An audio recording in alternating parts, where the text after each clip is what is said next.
Japan's resumed trials of the world's fastest train. The magnetic levitation loco can hit 500 kilometers an hour, almost twice the speed of the bullet train. It could whisk passengers from Tokyo to Nagoya in just about 40 minutes. The current journey time is about an hour and a half. The maglev uses magnetic repulsion to lift the train off the tracks and move it forward. The train is currently supported by wheels, but when the speed reaches 140 kilometers per hour, it floats. It's quite hard to tell when it does, but please carefully listen to the sound. Now it floated. Can you tell? So let's get a first-hand view of what it's like on the world's fastest train. Bloomberg's Chris Cooper has been on board and joins us live from Tokyo. Chris, so tell me, how does it feel to hurtle down a track at 500 kilometers an hour? Well, Rish, it's pretty amazing. It's the acceleration that really got me. It felt very much like being on a jet plane on the runway, and it's hurtling down the runway and taking off. That's what it felt like on this train. It went up from 0 to 500 kilometers an hour in 2.5 minutes. And in that time, it went up a slight slope, which, going at that speed, it felt like I was in an elevator zipping up a tall building, and my ears started to pop.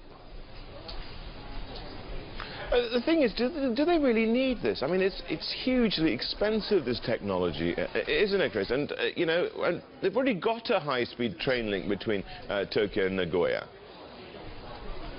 Right. This is going to cost them more than $50 billion to build. And one of the questions is, can they afford it? And the other question is, do they need it? One thing to bear in mind is the high-speed train link that goes from Tokyo to Osaka now, that was built almost 50 years ago. And when it was built, the trains didn't go as fast as they do now, and so you have a very curved track there.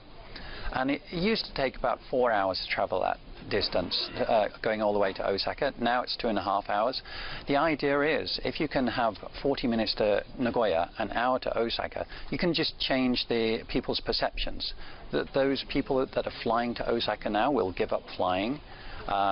Businesses, instead of doing a conference call, can hop on the train. 40 minutes being Nagoya. It's like getting on a subway train.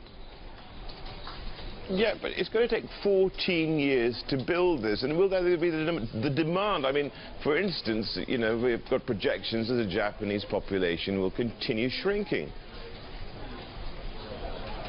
True. I mean, that is one of the risks for this train line.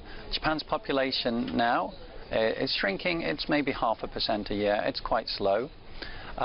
But another thing that's happening in Japan is people are coming from the countryside to the cities.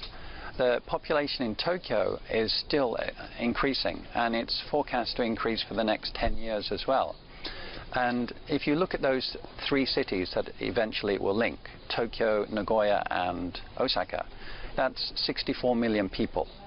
That's the equivalent of the population of the UK being linked within an hour by train. And that's the kind of market you're looking at. The population could decrease in the countryside, but it's the trend at the moment is for people to come into the cities for work, and this train will help them do that.